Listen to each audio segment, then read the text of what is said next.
Hello, this is Melissa, and this is my PowerPoint on No Child Left Behind Act and intergovernmental relations. The federal role in education has continued to increase over the years. Spending started in the 1970s with Title I, Head Start, school lunch programs, and the bilingual and Native American education programs. Between 1972 and 2002, spending has increased from 36 to 63% in elementary and secondary schools. The No Child Left Behind Act was not the first attempt by a president. President Lyndon B. Johnson, in 1965, attempted the Elementary and Secondary Education Act, which attempted to shift the balance of power in favor of federal direction in the educational realm regarding accountability requirements. Education has always been state-run, but states were not always held accountable at the federal level for their funding. Former President George W. Bush passed the No Child Left Behind Act in 2001. Among its many regulations, two big goals were to promote the accountability theme. States were required to test students annually in grades 3 through 8 in reading and math.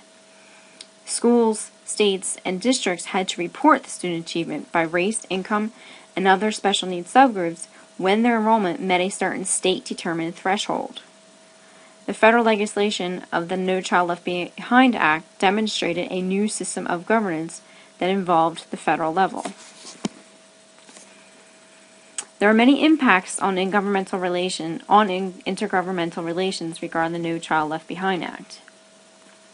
Federal government continued to provide funds to states and districts through grant and aid system, but the Act expanded the scope of federal government involvement with education through performance-based accountability. For example, it encouraged states to implement high content and performance standards in exchange for federal aid. Title I schools had to meet academic yearly progress, which was a set of standards that are state-specific, and academic proficiency plans. All schools and Title I schools had to test all students and report the results by race, income, and other special needs categories. The No Child Left Behind Act also gave directions on what to do when schools fail to meet academic yearly progress, such as transferring the student to another school. A state would intervene, or a state may take over a school. The implementation of supplemental educational services.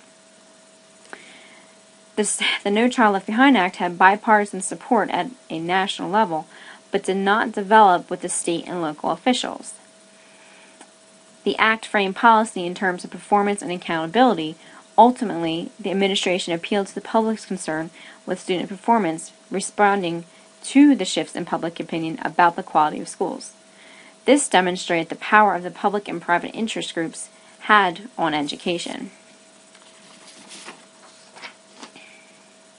Governors, lawmakers, mayors, also known as policy generalists, now had a greater role to play in the public school reform, which also demonstrated intergovernmental relations. The Act granted state agencies a central role in implementing the law's provisions, and lastly, the grantmanship gained a new political role. Governors, mayors used lobbying to negotiate federal grants in various policy domains, such as community development and subsidized housing. All these are examples of the impact on intergovernmental relations the Act had. The Act in regarding the Big Seven, for example, also had consequences. The National Governors Association released a policy statement that NCLB was an unfunded mandate and called for greater flexibility and additional funding.